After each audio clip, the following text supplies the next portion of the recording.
Hello friends, Radhe Radhe, Hare Krishna. Hindu धर्म में पितृपक्ष का विशेष महत्व माना गया है। इसे श्राद्ध पक्ष भी कहा जाता है और हर वर्ष भाद्रपद मास की पूर्णिमा से लेकर के अश्विन अमावस्या तक पितृपक्ष का समय रहता है।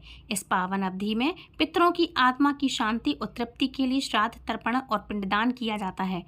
मान्यता यह है कि इस दौरान पितरों को जल तर्पण करने से और विविध प्रकार से श्राद्ध करने से उनकी कृपा प्राप्त होती है और घर परिवार पर वो अपना आशीर्वाद बनाए रखे रहते हैं। वैदिक पंचांग के अनुसार हर वर्ष भाद्रपद मास की शुक्ल पक्ष की पूर्णिमा से पितृपक्ष की शुरुआत हो जाती है और यह अश्विन मास की अमावस्या तिथि तक चलने वाले हैं। 7 सितंबर से आरंभ होकर के 21 सितंबर को समर्पित होने वाले हैं। ये श्राद्ध अमावस्या के साथ ही ये समाप्त हो जाएंगे। आज श्राद्ध पक्ष का दूसरा दिन है, कल इसका ग्रहण था। तो धार्मिक मान्यताओं के अनुसार श्राद्ध पक्ष श्रद्धा से कभी भी शाम के समय नहीं करना चाहिए, आपको दोपहर के समय करना चाहिए। श्राद्ध करने के लिए दोपहर का समय सबसे उत्तम और श्रेष्ठ माना जाता है। अब बात करते हैं इनकी तिथियां क्या हैं। तो पूर्णिमा श्राद्ध पहला दिन रहेगा 7 सितंबर 2025 को, दूसरा रहेगा 8 सितंबर 2025 को प्रतिपदा श्राद्ध जिसको हम कहते हैं। द्वितीय श्राद्ध रहेगा 9 सितंबर को, तृतीय श्राद्ध रहेगा 10 सितंबर को, चतुर्थी श्राद्ध रहने वाला है 10 सितंबर को, पंचमी श्राद्ध होगा 11 सितंबर को, महाभरणी श्राद्ध कहलाएगा 11 सितंबर 2025 को जो बृहस्पतिवार को पड़ेगा। षष्ठी श्राद्ध कहलाएगा 12 सितंबर 2025 को, दिन शुक्रवार के दिन पड़ेगा। सप्तमी श्राद्ध कहलाएगा 13 सितंबर 2025 शनिवार के दिन पड़ेगा। अष्टमी श्राद्ध कहलाएगा 14 सितंबर को, रविवार के दिन पड़ेगा। नवमी श्राद्ध पड़ेगा 15 तारीख को, 15 सितंबर दिन सोमवार पड़ेगा। दशमी श्राद्ध पड़ेगा 16 तारीख को, मंगलवार के दिन। और एकादशी श्राद्ध 17 तारीख को पड़ेगा, बुधवार के दिन। द्वादशी श्राद्ध 18 सितंबर को, बृहस्पतिवार पड़ेगा। त्रयोदशी श्राद्ध 19 सितंबर 2025 पड़ेगा, शुक्रवार के दिन। माघ श्राद्ध कहलाएगा 19 सितंबर को।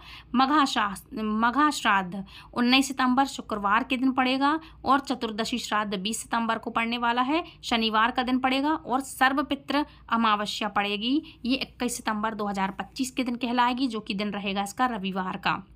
ये संपूर्ण श्राद्ध की विधियां हैं, जिस दिन जो होते हैं जितने दिन के श्राद्ध, ये उनकी विधि हैं। अच्छा, पितृपक्ष के इन पावन दिनों में प्रतिपदा तिथि सुनाई जाने वाली कथाएं कौन सी हैं, तो मैं आपको कथाएं सुनाऊंगी। केवल श्रवण के लिए ही नहीं होती हैं कथाएं, अपितु हमारे पूर्वजों के प्रति कृतज्ञता प्रकट करने के लिए भी एक साधन भी है। शास्त्रों में भी स्पष्ट कहा गया है कि यदि इन कथाओं के पुण्य को श्रद्धा भक्ति सहित अपने पितरों को समर्पित किया जाए तो उन्हें मोक्ष की प्राप्ति होती है। और गरुड़ पुराण में भी पितृ मुक्ति के विविध उपाय बताए गए हैं। तो चलिए आज से मैं आपको सुनाने वाली हूँ पितृपक्ष की, श्राद्ध पक्ष की कथाएं।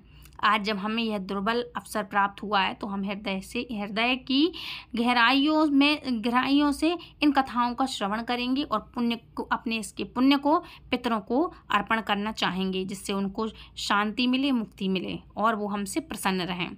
तो अब हम बात करेंगे पितृपक्ष में सुनने वाली लोकप्रिय कथाओं को। महाभारत के महान योद्धा कर्ण से जुड़ी ये कथा है।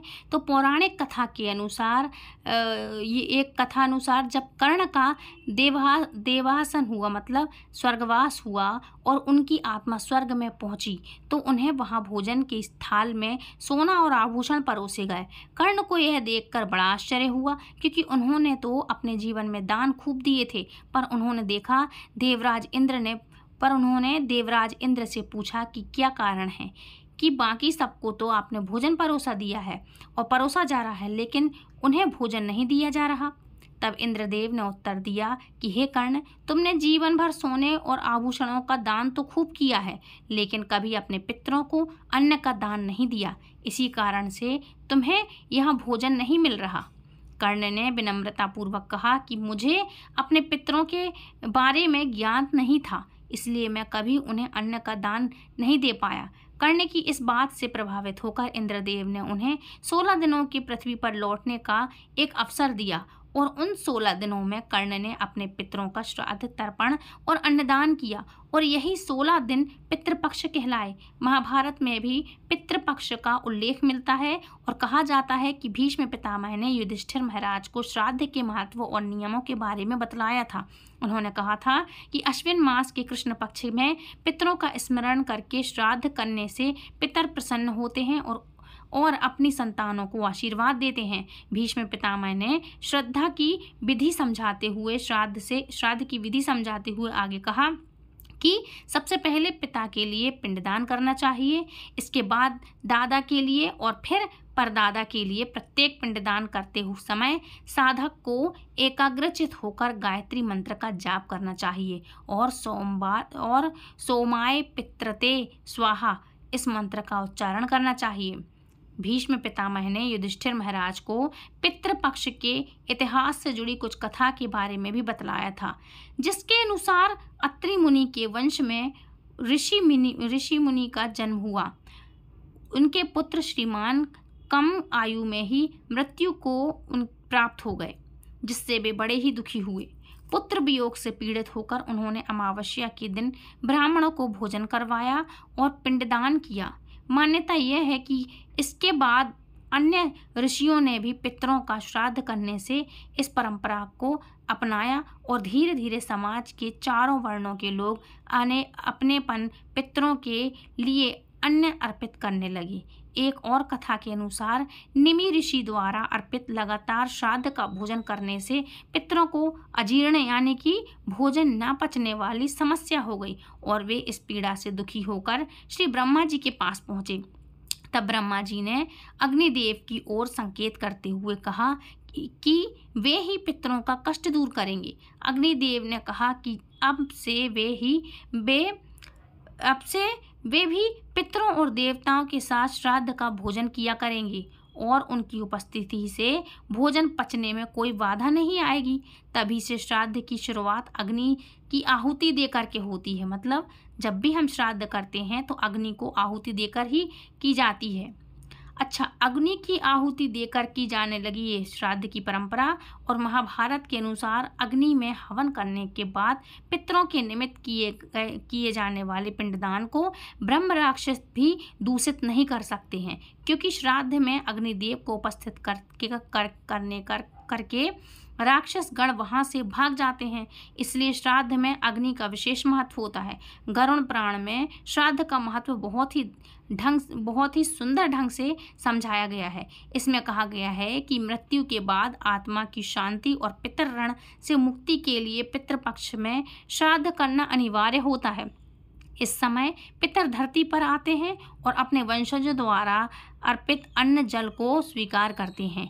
लेकिन प्रश्न ये उठता है कि यह अन्न जल आखिर पितरों तक पहुंचता कैसे है? तो गरुड़ पुराण के हिसाब से, उसके हिसाब से नहीं, उसमें ही लिखा है, बताया गया है कि 2 दिव्य पितर विश्वदेव और अग्निश्रवा अर्पित भोजन को पितरों तक पहुंचाते हैं। अगर पितर देव योनि में है तो अन्न अमृत बनकर पहुंचता है, मनुष्य योनि में है तो अन्न के रूप में, पशु योनि में है तो घास बनकर, नाग योनि में है तो वायु बनकर और यक्ष योनि में है तो पान के रूप में पहुंच जाता है। श्राद्ध के समय ब्राह्मणों को भोजन कराने से पहले 5 पत्तों पर अलग अलग हिस्से निकाल देना चाहिए और पहला हिस्सा गाय के लिए, दूसरा हिस्सा कुत्ते के लिए, तीसरा हिस्सा चींटे के लिए और चौथा हिस्सा कौवे के लिए और 5वां हिस्सा देवताओं के निमित्त मान्य होता है। 5वां हिस्सा देवताओं के लिए निकाला जाता है। पितर इन रूपों में धरती पर आते हैं और अन्न को स्वीकार करते हैं। इन 5 पत्तों पर निकाला गया भोजन पंचवली भी कहलाता है, इसलिए इसको कहीं कहीं कहते हैं पंचवली भोजन। अब सुनते हैं पितृपक्ष की सबसे प्रचलित कथा। प्राचीन काल की कथा के अनुसार जोगे और भोगे नाम के 2 भाई थे। दोनों अलग अलग घर में रहा करते थे। जोगे के पास धन की कोई कमी नहीं थी, लेकिन भोगे बहुत ही निर्धन था। फिर भी दोनों भाइयों में बहुत प्रेम था, लेकिन जोगे की पत्नी को धन का बड़ा अभिमान था, तो वहीं भोगे की पत्नी सुशील और बहुत ही शांत स्वभाव की थी। पितृपक्ष आने पर जोगे की पत्नी ने उससे पितरों का श्राद्ध करने के लिए कहा, तो जोगे इसे व्यर्थ का कार्य समझकर टालने की कोशिश करने लगा। लेकिन जोगे की पत्नी तो केवल अपनी शान दिखाने के लिए श्राद्ध का कार्यक्रम करना चाहती थी, ताकि वह अपने मायके पक्ष के लोगों को बुलवाकर उनकी दावत कर सके। जोगे की पत्नी ने कहा कि मुझे कोई परेशानी ना हो, इसलिए आप ऐसा कह रहे हैं, लेकिन मैं सच कह रही हूँ, मुझे इनमें कोई परेशानी नहीं है और भोगे की पत्नी को सहायता के लिए बुलवा लूंगी और फिर हम दोनों मिलकर सारा काम कर लेंगी। दूसरे दिन भोगे की पत्नी सुबह आकर श्राद्ध का सारा काम करवाने लगी और उसने तरह तरह के अनेकों पकवान बनवाए। फिर सभी काम निपटाने के बाद वह अपने घर वापस आ गई, क्योंकि उसे भी पितरों के लिए तर्पण करना था। उधर कुतप काल में जब पितर भूमि पर उतरे तो वे जोगे के यहाँ गए। वहाँ उन्होंने देखा कि उनके ससुराल पक्ष के सभी लोग भोजन पर जुटे हुए हैं और वे उनसे पहले भोजन कर रहे थे। यह सब देखकर पितर बड़े निराश हुए। इसके बाद वो भोगे के यहाँ गए तो देखने लगे कि मात्र पितरों के नाम पर केवल यज्ञ ही दे दी गई है। पितर उसकी ही राख चाटने लगे और फिर भूखे ही नदी के तट पर पहुंच गए।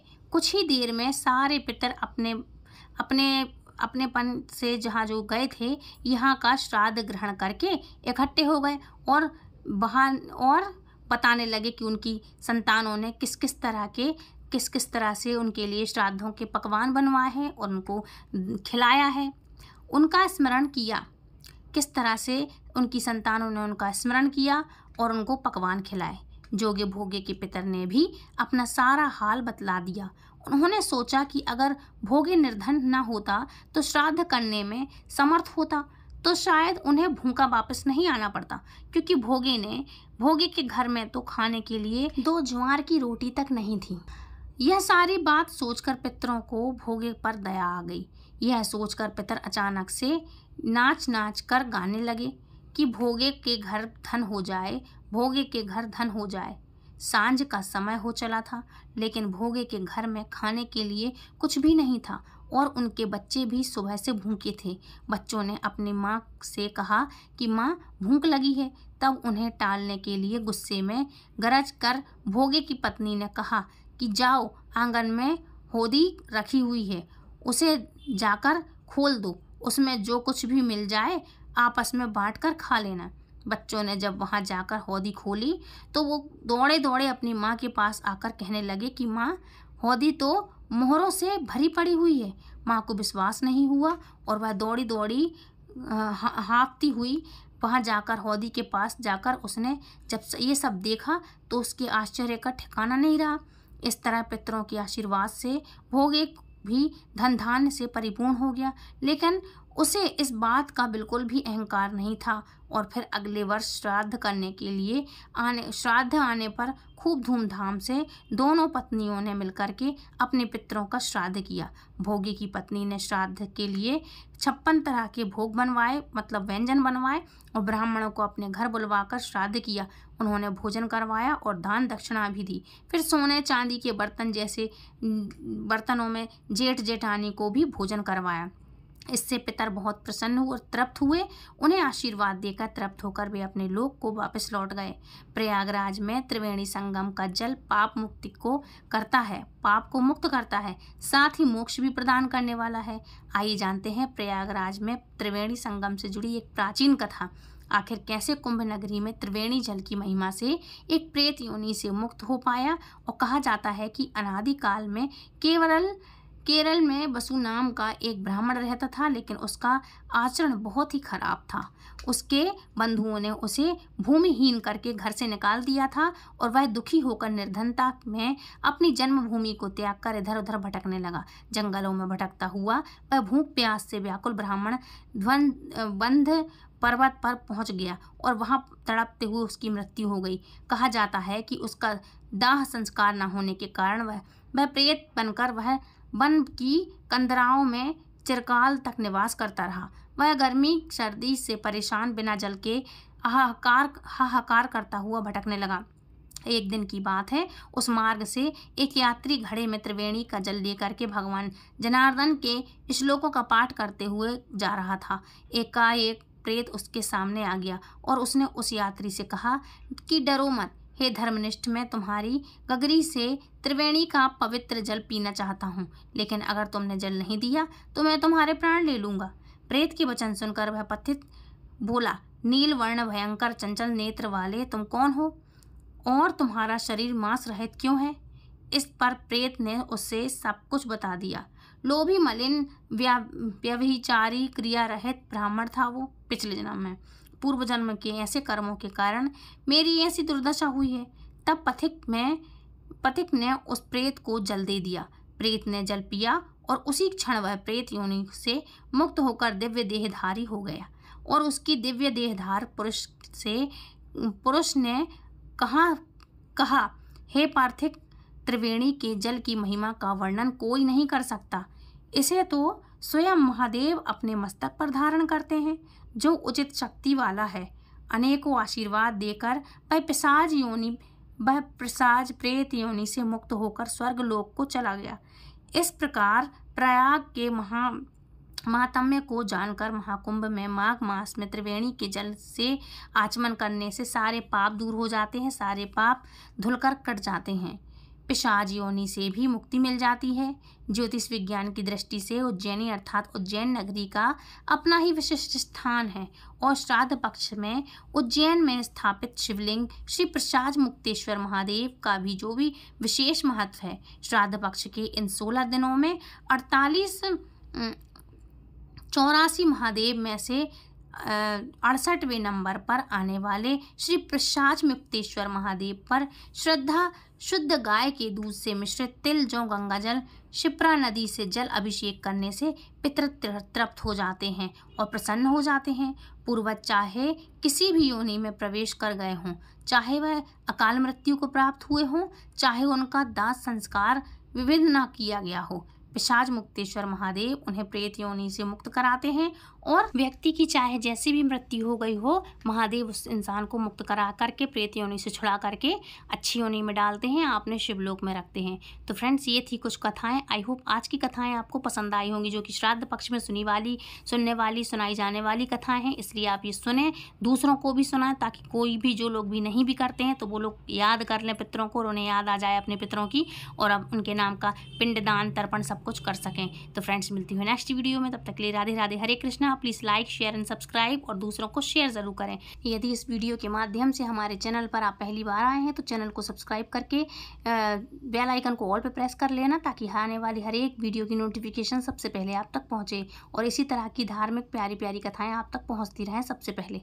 तो फ्रेंड्स, मिलती हूँ नेक्स्ट वीडियो में, तब तक के लिए राधे राधे, हरे कृष्णा और पितृपक्ष की आप सभी को हार्दिक हार्दिक शुभकामनाएँ।